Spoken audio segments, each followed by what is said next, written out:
Hi, everybody. Wow, this is all for Pete. I know, it's all for, we like to call him Secretary Mayor Pete. All right, good afternoon, everyone. Good to see everybody. Joining us today, Transportation Secretary Pete Buttigieg, who, surprise, surprise, is here to talk about the president's bipartisan infrastructure deal. I don't want to steal the Secretary's thunder, but as you all know, the once-in-a-generation bill is the largest ever federal investment in public transit, clean energy transmission, and electric vehicle infrastructure, and clean drinking water. It delivers for the American people by rebuilding our roads, railroads, and rail cars, bridges, buses, ports, and airports, all while creating good paying union jobs. With that, I'll turn it over to Secretary Buttigieg. This isn't his first time at the podium, as you all know. I think might be his third time, but it's his first time joining us as a father. So on a personal note, congratulations to you and Chasten on the birth of Gus and Penelope, and the news last week, which we really thought that was wonderful, great news. And so with that, I'm really happy to introduce you. Here we go. Thank you. Good afternoon, everybody. And thank you, Corrine, and thanks for the chance to address you. We are so thrilled, so excited. When our communications team presents me with a copy, I usually cross out the word excited because I think it's overused, and I often rub out the exclamation points because it's not always my style, but we are excited with an exclamation point about what we're going to be able to deliver. We are so thankful to everybody who's played a role in this, thanks to members of Congress on both sides of the aisle. President Biden's historic bipartisan infrastructure deal will now become the law of the land. And it couldn't come at a more urgent time. I can tell you in the 10 months that I've been in this job, I've traveled the country and seen the state of our infrastructure firsthand. I saw mesh nets hung under bridges to catch pieces of concrete that fall off from time to time, century-old tunnels corroded by seawater that hundreds of thousands of people depend on every day, roads where community members are installing memorials to lives lost in preventable traffic crashes, highways that have cut communities in two.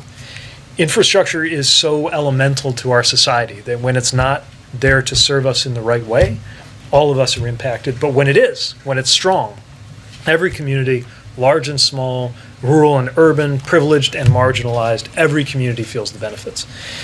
When combined with the Build Back Better Act, the bipartisan infrastructure deal, which collectively I like to think of them as the big deal, an answer to the New Deal or the Square Deal before that, they're going to create a generation of good union jobs. They're going to make historic investments in equity and in the fight against climate change.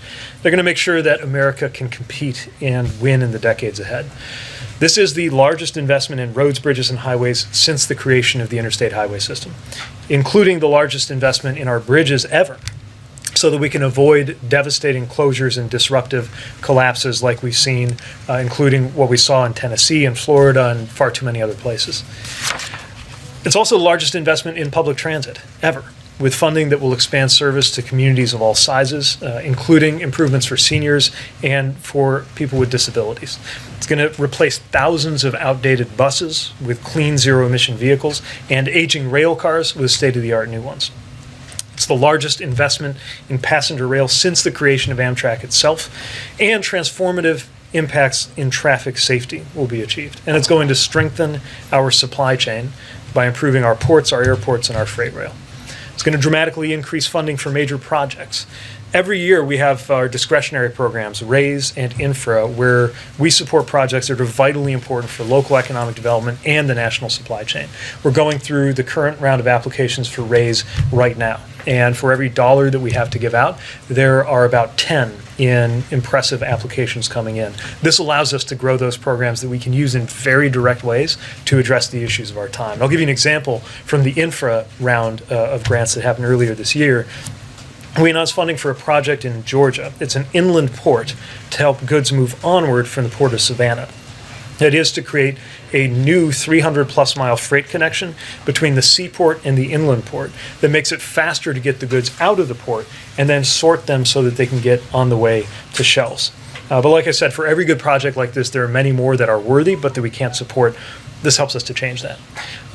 Later today, I'll be headed to Glasgow, and there look forward to discussing how this legislation can help ensure that transportation, which is the biggest sector contributing greenhouse gases in our economy, can be a big part of the solution.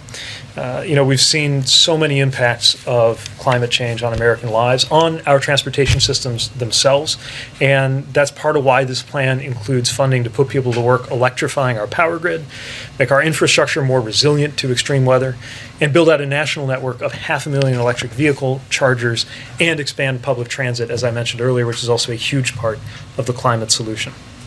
And of course, there's a lot beyond our transportation elements of this: lead pipes, cleaning up pollution, broadband, and more. But what all of these investments have in common is that they will create jobs. Pipe fitters to replace those pipes, electricians to install those EV charging stations, auto workers to build the cars that plug into them. We need mechanics maintaining transit vehicles, drivers operating them, construction workers rebuilding those roads and bridges. And most of those jobs will be available whether you have a college degree or not, which is why the president often talks about this as a blue-collar blueprint for American competitiveness. And it's a generational investment in every sense of the word, something that means a lot more to me now as a new father, because this is how we do right by the next generation before it's too late. So thanks again, and eager to take some questions. All right. Go ahead, Jeff. Secretary Buttigieg, thanks for being with us. Congrats on the birth of your children. A question about the bill. This bill gives your department an unprecedented amount of discretionary funds, $100 billion in competitive grants. Can you spell out how you plan to prioritize that money, and just give us a sense of what projects you see or we should expect to see getting money and getting started first? Yeah, so our department has been gearing up, hoping that this bill would pass, and now that it has, we've taken it to the next level. I would break it into two parts. Part of it is handling increased funding for programs we already have, like discretionary programs such as RAISE, formerly known as Tiger, and Infra.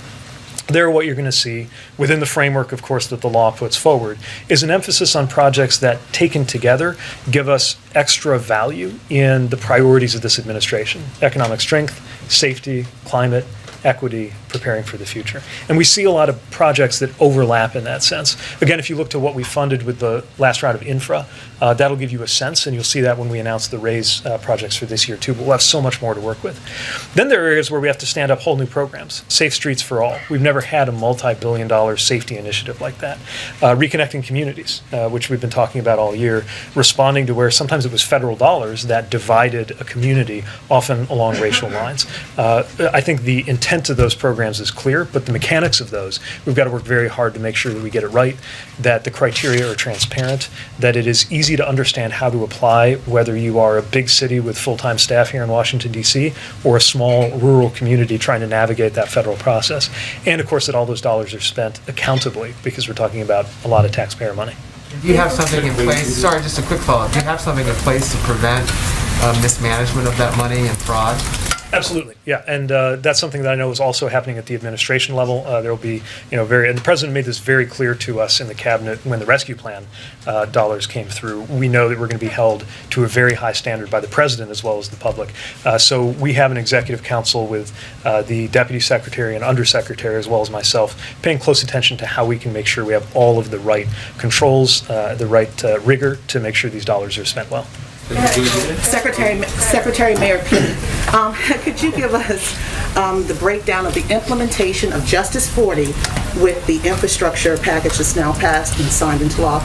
And also, can you give us the construct of how you will deconstruct the racism that was built into the roadways, as you talked to the griot earlier when you broke that information with us? Can you talk to us about how that could be deconstructed? For sure, yeah. So the principle of Justice 40 is that at least 40% of the clean investments in this bill will go to benefit the communities that are overburdened and underserved. So part one of that is defining those investments that are eligible, and that's a lot of it, and we're working to map out kind of program by program, mode by mode, what would qualify. For example, if we're buying clean buses, right, how do we make sure in terms of where those buses go, but also looking at the business opportunity, the jobs that are going to be created, the businesses that will have a chance to compete for the business opportunities it creates. That too, I think, is a very important important element of equity here that's in the spirit of Justice 40. And again, we have a lot of guidance and oversight from the White House since that's an administration-wide initiative. But we know that we've got to build our own internal kind of ways of aligning and defining that inside the administration. As to where we target those dollars, I'm still surprised that some people were surprised when I pointed to the fact that if a highway was built for the purpose of dividing a white and a black neighborhood, or if an underpass was constructed such that a bus carrying mostly black and Puerto Rican kids to a beach, or that would have been, in New York was designed too low for it to pass by, that obviously reflects racism that went into those design choices. I don't think we have anything to lose by confronting that simple reality, and I think we have everything to gain by acknowledging it and then dealing with it, which is why the Reconnecting Communities, that $1 billion, is something we want to get to work right away, putting to work. But that's such a heavy lift. I mean, you have to reconstruct communities that this happened to. As you said, some of these beltways and interstates and roadways were built before the Civil Rights Act, before the Voting Rights Act, and were meant to be racist. But how do you go about redefining and replanning these roadways and communities that are already settled in since then? So what's interesting is it's going to vary by community, and we have to listen to the community. Sometimes it really is the case that an overpass went in a certain way that is so harmful that it's got to come down or maybe be put underground. Other times, maybe it's not that way. Maybe the really important thing is to connect across it, to add rather than subtract. And that's where we don't want to impose a one-size-fits-all answer from here. But when we were out in Syracuse, for example, looking at I-81, we saw the local vision for how they want to get past those divisions. And those local ideas are going to be taken very seriously as we try to meet the spirit of this law. Thank you, Secretary Buttigieg. You just said this bill and the passage of it could not come at a more urgent time. So do you know when President Biden plans to sign this bill? I'd have to refer you to my White House colleagues on that, but I'll tell you that I'll be there with bells on. But he has not signed the bill yet, right? And can you talk about what the campaign to sell this bill is going to look like, given it will take time for some of these projects to actually go into effect and to be completed, and the White House is 1 year out from the midterms, of course, which they have tied this bill to? Well, I expect that that'll be led by the president traveling to show where the need is and where the action is. But I'm certainly eager to be part of that effort. I mean, look, a lot of this sells itself because communities never needed to be persuaded that their bridge needed to be fixed or that their airport needed an upgrade or that their ports needed investment. They've been trying to get Washington to catch up to them. But I do think it's important for us to go out there, especially in communities where a member of Congress or the Senate played an important role. And as you know, members from both sides of the aisle played important roles in delivering this bipartisan win, and I can't wait to be out there celebrating good news. Let's take one from the back. Thank you. Thank you, Mr. Secretary. Thank you, Corinne. As you pointed out, this was a bipartisan bill. Was there any discussion of the president not letting Democrats oppose some of the Republicans who are running or giving them a pass in the next election? Not that I've been part of, but what I'll say is that we're really proud of the bipartisan character of this bill, and the conversations that we had, it wasn't transactional like that. It didn't have to be because these investments were already so good for the communities that these members represented. There are times when you ask somebody to take a tough vote. To me, these provisions were rightly so popular that the only thing that was tough was for some Republicans to stand up to those who wanted them to choose party over what was right for their community. So there was no discussion from your side about the partisanship of it? I don't ever remember talking about, when I was talking to any member of either chamber of either party, talking about campaigns and elections in that way. What we talked about was how it would be good. Now, of course, I believe strongly that good policy is good politics, and I think it's going to reflect well on anybody who voted to deliver these big wins and these jobs for their communities. But I think that's just clear on its face from it being such good legislation. Good. I wanted to ask about the money for ports in the bill. For what, sorry? The money for ports, yeah. in the bill. How will that help the supply chain issues that the U.S. is facing right now? I know that's something that you've said often when you're talking about the supply chain is a help.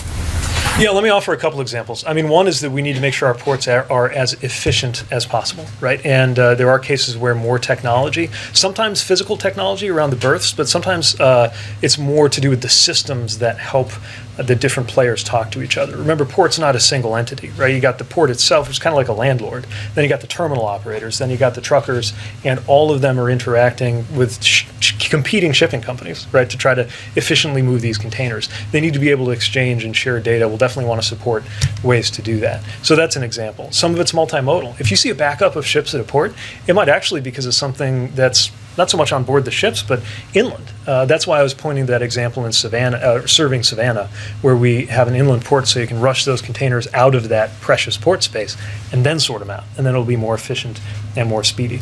So those are a couple examples. Let me point to one third thing. The idea of the Healthy Ports Initiative. So there are a lot of emissions around ports, from the ships themselves, from the trucks, from the equipment.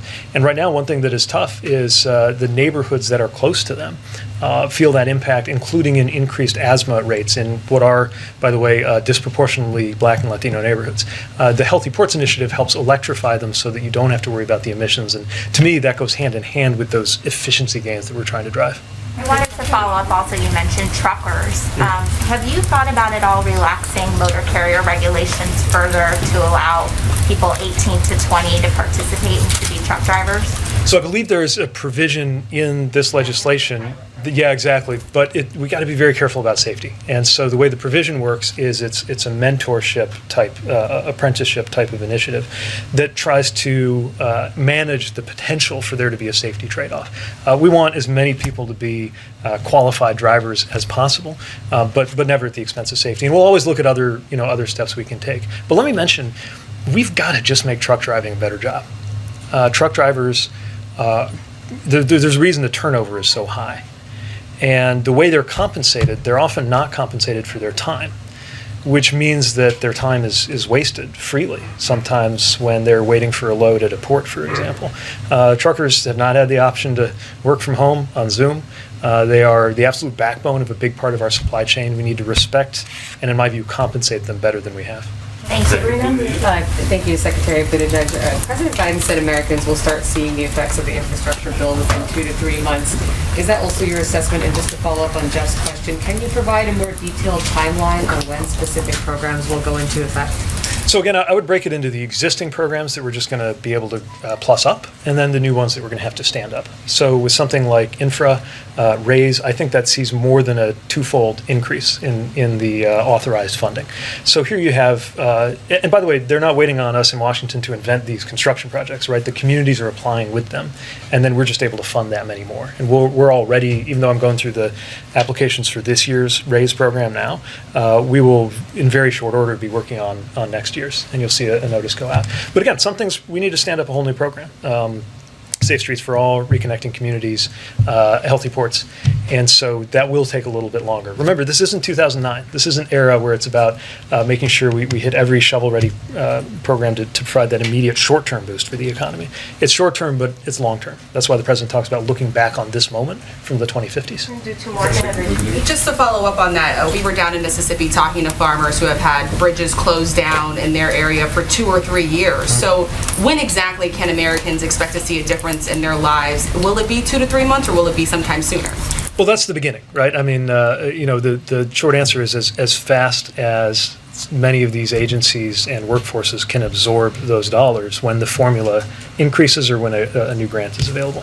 So some things soon, but again, this is about many, many years ahead, starting now. Secretary? You go first, and then. Quick follow-up on Jeff's question. When you're reviewing the applications, do you have adequate staff at DOT to review all the applications I'll be putting in? And then I have one more question. Great question. Yes, but we're going to have to grow as well. And that's one of the things we've been working on, is how to make sure we're staffed up properly and how to make sure we're organized properly. I mean, we're talking about, I believe, $660 billion over that stretch of years that we need to manage responsibly. Of course, there's an admin dimension of that to make sure that we have the right staffing, human power. And in terms of the highway money that will go directly to states, is there something that you can do to encourage or to make sure that that money isn't used to just widen roads and encourage more people to drive? Because I know that's been a concern of some of the progressives in the transportation community. Right. I mean, this is not just about adding. This is about being smarter in terms of how people move around. Now, the best way to allow people to move in ways that are better for congestion and better for climate is to give them alternatives. So I know our transit funding doesn't sound like a highway policy, but actually part of what takes the pressure off the highways is this unprecedented historic funding for transit, right? Having said that, we're certainly, when there's any discretion involved, so especially on the discretionary programs, we're going to think about what's really going to help solve the problem. Sometimes you add lanes to a road, you just get that many more cars, and you're no better off in terms of congestion or pollution.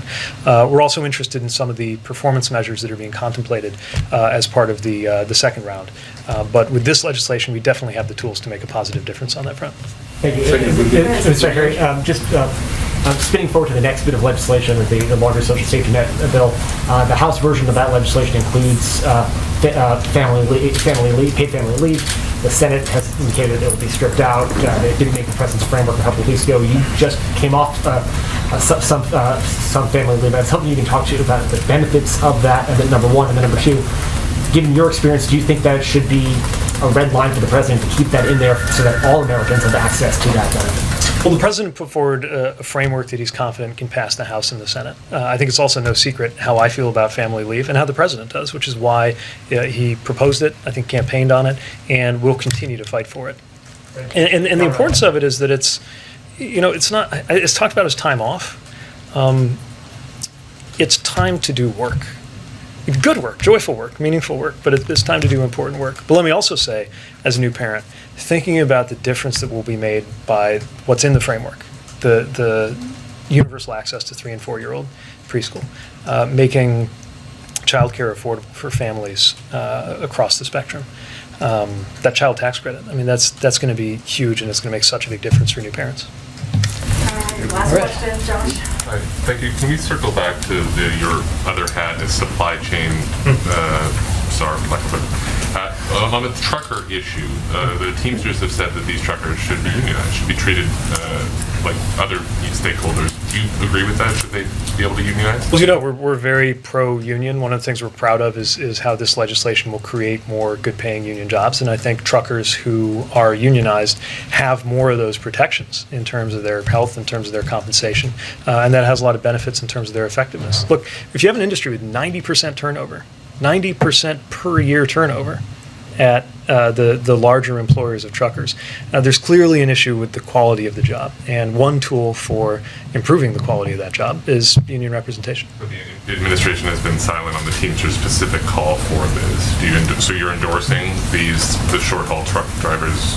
I don't know if you're applying that to a particular employer, but what I would say is that we believe in what unions can do to enhance the standing of workers in any industry, and but also for independent truck drivers. I mean, it's very clear that there's an issue with what happens when they get to the gate of a port, for example, and that largely has to do with compensation structures across the industry that are over and above what the union issue speaks to. Do you think the bottlenecks are still in Los Angeles and Long Beach, or are they moving in the most recent weeks as steps have been taken to sort of ease the congestion? So I think we've certainly seen, we've seen some steps that are, we think, making a big difference there in terms of moves to clear the containers, obviously the 24/7 ops. But look, the bottom line is, and I think this is important, not everybody may be following this, it's not that the ports are moving less goods, that they've somehow been less able to move. They're moving more goods than ever. It's just that it's still not keeping up with the demand. National Retail Federation predicts an all-time record high this year, and that's enormous pressure. And whenever you have enormous pressure on a system, you will find the weakest links in that system. And that, frankly, could pop up at any juncture around the U.S., which is why we're very focused on LA Long Beach, because that's 40% of the containers coming in. But anywhere, including 1,000 miles inland, at some multimodal facility that's gummed up. I mean, anywhere in the country you can see these issues. Are they not the bottleneck anymore? Are they not the bottleneck anymore, or is it moving to different? I was saying it's not a matter of the bottleneck, right? It's a matter, anywhere, literally anywhere in our economy there is a relationship between a manufacturer, a shipper, and a retailer.